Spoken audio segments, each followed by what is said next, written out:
श्री इम्तियाज जलील जी। अध्यक्ष महोदय, मैं 24 साल पत्रकार था और 24 साल खबरों के पीछे दौड़ता था। एक दिन सोचा कि कब तक दौड़ोगे खबरों के पीछे, खुद खबर बन जाओ, तो राजनीति के अंदर आ गया। The press and registration of periodicals bill 2023 आपने लेकर आए हैं। मंत्री जी, आपने अपने शुरुआती कमेंट्स के अंदर ये कहा कि हमने सभी राज्यों से बात की है, लेकिन जिनके लिए ये बिल लाया जा रहा है, क्या आपने उनके साथ चर्चा की है? और अगर की है तो उन्होंने इस बिल के बारे में क्या कहा है? यहाँ पे तो हम कहेंगे कि आप जो भी ला रहे हैं सब कुछ अच्छा चल रहा है, चंगा चल रहा है, लेकिन जिसके लिए लाया जा रहा है उन्होंने इस बिल के बारे में क्या कहा? यानी कि the editors guild of India, जो ये न्यूज़पेपर्स के को चलाते हैं, उनके एडिटर्स हैं, उन्होंने इस बिल के बारे में कहा, the editors guild of India has expressed concern over the draconian provisions of the Press and Regulation and Registration of Periodicals Bill 2023 that can have an adverse impact on freedom of the press. आगे उन्होंने ये कहा है, it said the law on this issue should be more respectful of press freedom and should avoid granting vast powers to regulatory authorities to either interfere or shut down the press at their whims and fancies. अध्यक्ष महोदय, ये bill को पढ़ने के बाद ऐसा लगता है कि इसके अंदर रजिस्ट्रेशन कम है, रेगुलेशन कैसा किया जा सकता है, इनको भी अपने हाथों में कंट्रोल कैसा लाया जा सकता है, ये इसके ऊपर ज़्यादा ध्यान दिया गया है। अध्यक्ष महोदय, ये जो बिल है उसका इंट्रोडक्शन, मंत्री जी इसका जो इंट्रोडक्शन है, मैं चाहूंगा कि वो एक मर्तबा आप गौर से पढ़े, आप भी सुने। In the definition section, the term specified authority gives powers to government agencies beyond the press registrar to conduct the functions of the registrar. यानी कि प्रेस रजिस्ट्रार जिसकी मौलिक जिम्मेदारी है कि इसको पूरा कंट्रोल करना, इस नए बिल के अंदर आपने प्रेस रजिस्ट्रार के अलावा स्पेसिफाइड अथॉरिटी को भी ये पावर्स दे दिए हैं। यानी कि स्पेसिफाइड अथॉरिटी कोई भी हो सकती है, पुलिस भी हो सकती है, एनफोर्समेंट डायरेक्टोरेट भी हो सकता है। आप उनको ये इख्तियार दे रहे हैं कि तुम किसी भी अखबार के ऑफिस में जा सकते हैं, चेकिंग कर सकते हैं, उसके ऊपर कंट्रोल ला सकते हैं। अगर प्रेस रजिस्ट्रार की ये जिम्मेदारी अगर वो नहीं निभा रहा है, तो क्या इसका मतलब यह है कि हम पुलिस को यह इख्तियार दे दें कि वो न्यूज़पेपर्स के अंदर, ऑफिस के अंदर जाए और चेक करे कि तुम्हारी कितनी कॉपीज निकल रही है करके? ये इसका खुलासा आपको हम भी चाहते हैं, एडिटर्स गिल्ड ने भी ये मांग की है कि इसके ऊपर आप एक खुलासा करें।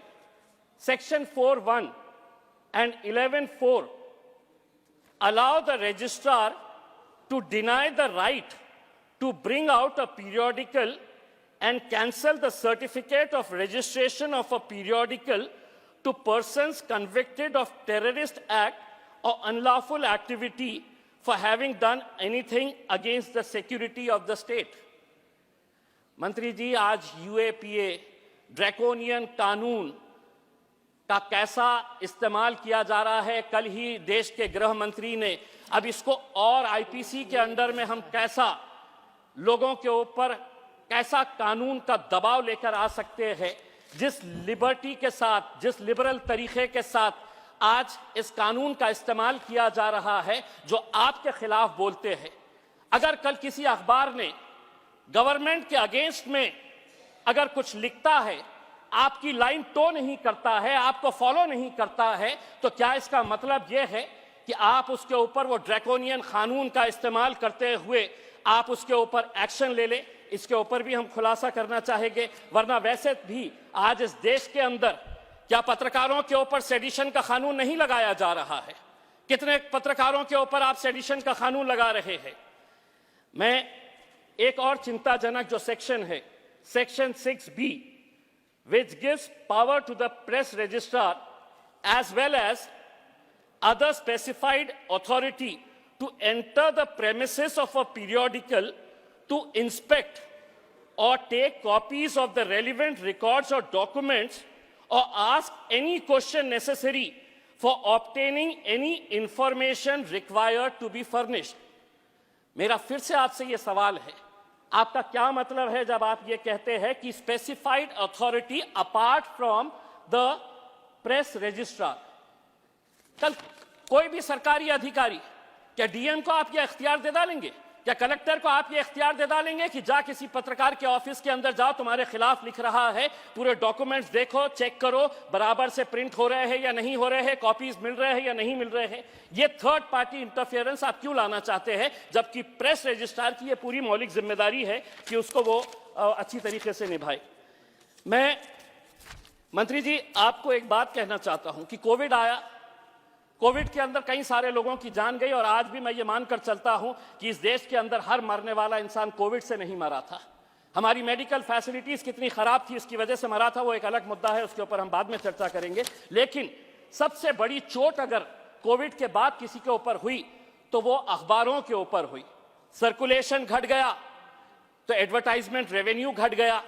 अब ऐसे हालात के अंदर ये आपकी और सरकार की जिम्मेदारी थी कि उन अखबारों को जिंदा कैसा रखा जाए। तो आपने क्या किया कि डीएवीपी का जो बजट 800 करोड़ रुपए का था उसको 160 करोड़ रुपए के ऊपर लेकर आ गए। और मैं समझता हूं कि सबसे ज्यादा अगर नुकसान किसी का हुआ है तो उर्दू भाषिक जो अखबार निकलते थे वो पूरी तरह से खत्म हो गए हैं।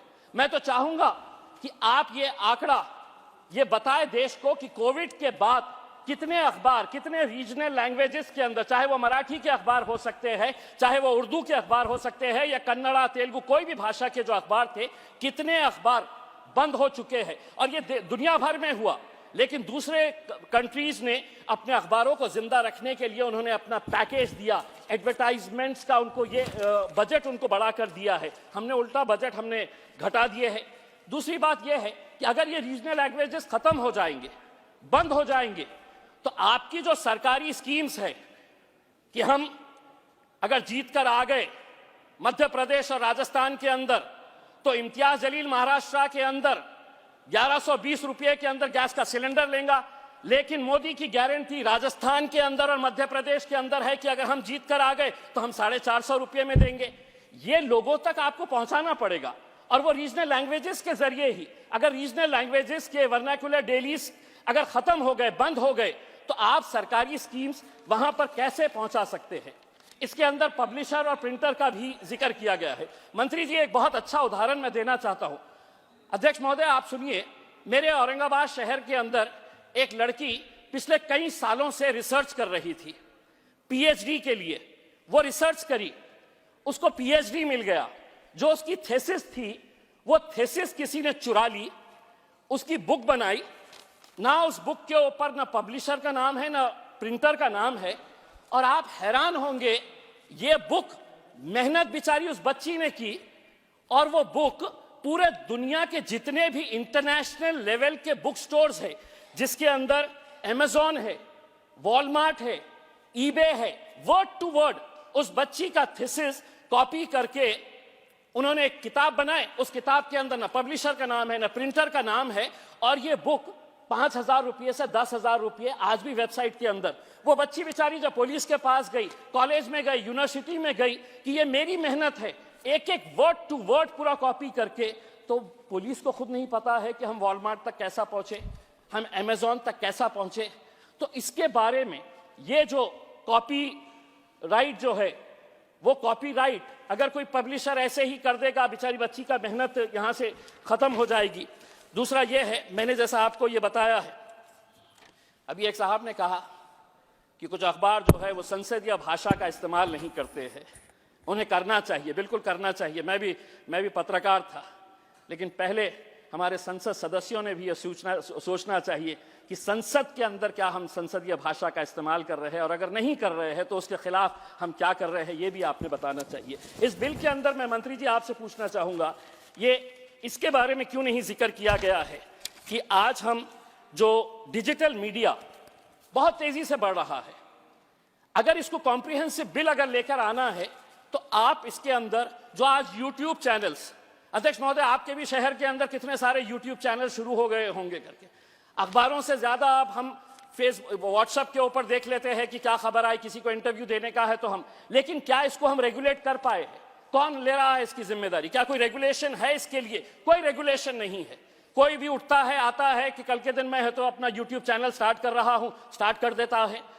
आप इसको भी इस बिल के अंदर अगर लेकर आते तो मेरे हिसाब से बहुत अच्छा होता। मैं आपसे अनुरोध करना चाहूंगा मंत्री जी, महाराष्ट्र ने तकरीबन 20,098 पब्लिकेशंस है, जिसमें तकरीबन 7,000 महाराष्ट्र के अंदर उर्दू अखबार है। और ये अगर अखबारों को अगर जिंदा रखना है तो मैं आपसे सिर्फ इतना कहना चाहूंगा कि आपकी सोच जो है वो उर्दू के ताल्लुक से, अध्यक्ष महोदय, ये बड़े अफसोस के साथ कहना पड़ता है कि इस देश के अंदर हमने जबानों को भी मजहबों के साथ जोड़ना शुरू कर दिया। और हम ये समझते हैं कितने ऐसे सदस्य होंगे जो पुराने 60, 70, 80 साल के, कि जो उर्दू में पढ़े हैं, उर्दू लिखते हैं, अच्छी तरह से जानते हैं, लेकिन आज उर्दू को एक मजहब के साथ जोड़ दिया गया है। इसलिए मंत्री जी, एक शायर है, उस शायर ने उर्दू के ताल्लुक से और अखबारों की क्या हालत हो रही है, उर्दू की क्या हालत हो रही है, इकबाल अशर नाम के एक शायर ने इस पूरी जबान को किस तरीके से आज दरकिनार कर दिया गया है। एक 4 लाइन है, मैं आपको सुनाना चाहता हूं। इकबाल अशर नाम का शायर है मंत्री जी, सुनिए गौर से। उर्दू है मेरा नाम, मैं खुसरो की पहेली, क्यों मुझको बनाते हो तासुब का निशाना। तासुब मतलब भेदभाव। क्यों मुझको बनाते हो तासुब का निशाना, मैंने तो कभी खुद को मुसलमान नहीं माना।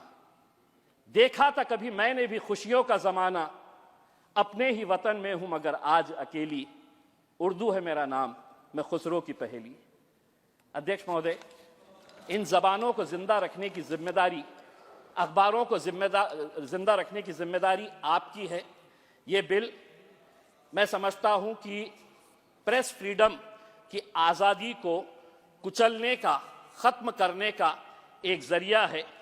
आपने बहुत सारे इंस्टीट्यूशंस अपने कब्जे में ले लिए हैं। मीडिया भी तकरीबन मेजॉरिटी ऑफ द मीडिया वो आपके हाथों में आ चुका है। जो बचे कुचे हैं उनको हम किस तरीके से कंट्रोल कर सकते हैं, ये बिल उसकी तरफ जा रहा है। और ये मैं अकेले नहीं कह रहा हूं, आप ये मत कहिएगा कि मैं विपक्ष के अंदर खड़ा हुआ हूं। तो मेरी ये राय है, जो एडिटर्स गिल्ड ऑफ इंडिया है, जो रिप्रेजेंट करता है हिंदुस्तान के हर बड़े छोटे अखबार को, उनके अगर एडिटर्स गिल्ड ऑफ इंडिया अगर आपको ये कहता है कि ये प्रेस फ्रीडम के ऊपर ये एक हमला है ये बिल का, उन्होंने ये मांग की है, मैं भी ये मांग करता हूं मंत्री जी आपसे कि पार्लियामेंट की सेलेक्ट कमेटी के सामने इस बिल को भिजाया जाए, ताकि इस मीडिया की आज़ादी को पिछले 75 सालों से हमने जिंदा रखे थे, आगे भी ये जिंदा रहे, यही उम्मीद करते हैं। Thank you very much.